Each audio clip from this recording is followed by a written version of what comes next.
harja itu termasuk asuransi jiwa. Asuransi jiwa. Di mobil apa?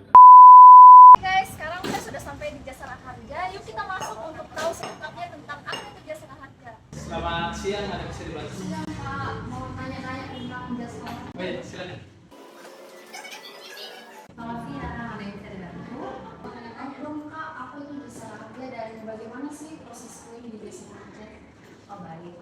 Sebelumnya, saya jelaskan terlebih dahulu Jasara Harja itu merupakan asuransi sosial wajib di mana ini kami mengamanatkan benda keamanan dari undang-undang yaitu Undang-Undang 33 dan 34 tahun 1964 di mana tugas kami yang utama yaitu memberikan santunan dan menghimpun serta mengelola dana di mana pada Undang-Undang 33 seperti yang dijelaskan akan berlaku bagi penumpang yang akan membeli tiket angkutan umum resmi. Jadi di sini harus kita pastikan dulu bahwa tiket angkutan itu resmi, bukan tiket angkutan umum yang tidak resmi. Di sana pada saat membeli tiket itu akan dipungut iuran wajib. Misalnya pada saat membeli tiket pesawat contohnya itu akan dipungut iuran wajib sebesar 5.000. Nah, untuk Undang-Undang 34 sendiri pertanggungannya itu bagi pemilik kendaraan bermotor resmi, di mana pemilik kendaraan itu nanti akan membayar pajak di kantor samsat, itu akan membayar di STNK tulisannya SPDK-RLJ. Di notis pajak itu sumbangan wajib dana kecelakaan lalu lintas jalan, di mana itu merupakan perlindungan kepada pihak ketiga di luar kendaraan yang menjadi penyebab kecelakaan. Nah, terkait itu tadi ada beberapa kecelakaan yang dijamin maupun tidak dijamin oleh Jasara Harja. Contohnya kita bahas dulu terkait kecelakaan yang dijamin Jasara Harja. Kecelakaan yang dijamin Jasara Harja itu ada dua, kecelakaan dua kendaraan atau lebih. Selanjutnya adalah masyarakat yang tertabrak oleh kendaraan bermotor, yaitu pejalan kaki. Terus kecelakaan yang berada di luar jaminan Jasara Harja, yaitu kerugian material pada kendaraan. Jadi kalau misalnya kendaraannya rusak, itu di luar jaminan dari Jasara Harja. Ada juga kecelakaan yang di luar jaminan Jasara Harja, yaitu kecelakaan tunggal, kendaraan pribadi atau kecelakaan yang disebabkan oleh perilaku kriminal. Contohnya itu misalnya ular-ularan, jalan, lagi freestyle, itu semua di luar jaminan Jasara Harja. Seperti itu. Nah, jika telah mendapat jaminan Jasara Harja, ada nominal santunan yang akan didapatkan berdasarkan Permenkyu nomor 15 dan 16 tahun 2017. Kalau santunan meninggal dunia itu sebesar 50 juta yang akan diberikan kepada ahli waris korban. Di mana ahli waris korban itu berdasarkan undang-undang adalah suami atau istri yang sah, anak dan jika tidak ada itu dialihkan ke biaya penguburan. Terus yang selanjutnya adalah santunan luka-luka besarannya 20 juta itu kita berikan kepada korban dan akan diberikan kepada pihak rumah sakit untuk melakukan biaya perawatan. Dan untuk santunan maksimal cacat tetap jika ternyata korban kecelakaan itu sampai pada tahap konsultasi, maka besaran santunan itu maksimal 50 juta. Biaya penguburan korban tanpa ahli waris yang saya jelaskan sebelumnya itu 4 juta dan beberapa manfaat tambahan lainnya seperti biaya P3K dan ambulans. Kurang lebih Jasara Harja seperti itu secara umumnya. Ini ada yang ingin ditanyakan lagi? Kalau untuk proses klaimnya gimana Kak? Nah, untuk proses klaimnya sendiri, jika korban luka-luka jika korban luka-luka, hal pertama yang harus dilakukan yaitu melakukan lapor di kantor polisi. Lapor resmi kantor polisi jika terjadi kecelakaan. Nanti polisi akan membuat laporan, akan masuk ke sistem kami. Nah, dari sistem kami itu akan kami baca, akan kami respon jika itu merupakan kecelakaan yang dijamin Jasara Harja, yaitu tabrakan dua kendaraan atau lebih, itu akan kami respon dengan memberikan surat jaminan.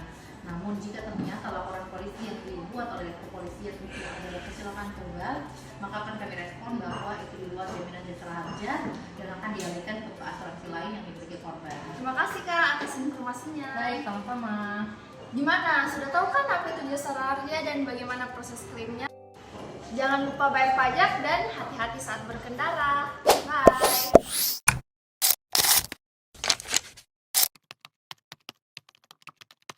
Terima kasih kami ucapkan kepada Jasara Harja di mana pada tanggal 4 Februari yang lalu anak kekasih kami Alvito mengalami kecelakaan lalu lintas dan tidak sempat tertolong. Namun kami bersyukur karena pihak Jasara Harja dengan begitu cepat mengurus akan segala yang kami butuhkan mendatangi kami untuk mengurus semua apa yang kami perlukan di dalam kepengurusan Jasa Raharja ini sehingga semuanya boleh berjalan dengan baik.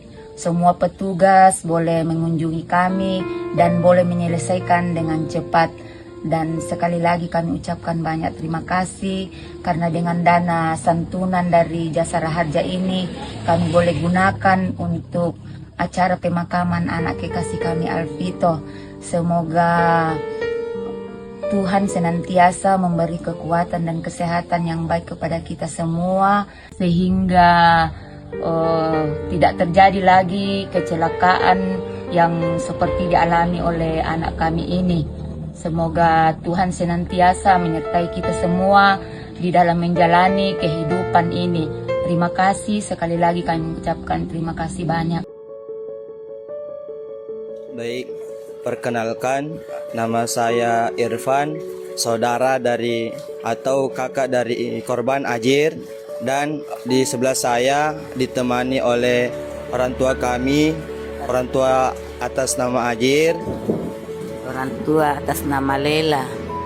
saudara saya atas nama Ajir, kecelakaan di Jalan Adiaksa Baru pada hari Sabtu tanggal 12 April 2025 bertepatan di Jalan Adiaksa Baru pukul 4 subuh. Adik saya atas nama Ajir berboncengan dan diserempet oleh pengendara lain dan meninggal ketika diantar ke rumah sakit. Keesokan harinya ada perwakilan dari petugas Jasa Raharja untuk mendata, mengambil keterangan, mengambil berkas untuk proses pemberian santunan. Alhamdulillah kami keluarga sangat tidak dipersulit dan dipermudah untuk keterangan yang diambil. Alhamdulillah santunan yang kami terima kami gunakan untuk kebutuhan sehari-hari. Kalau kita berkendara, tetaplah berhati-hati di jalan dan tetap menggunakan helm saat berkendara untuk menghindari hal-hal yang tidak diinginkan dan selalu mematuhi peraturan lalu lintas.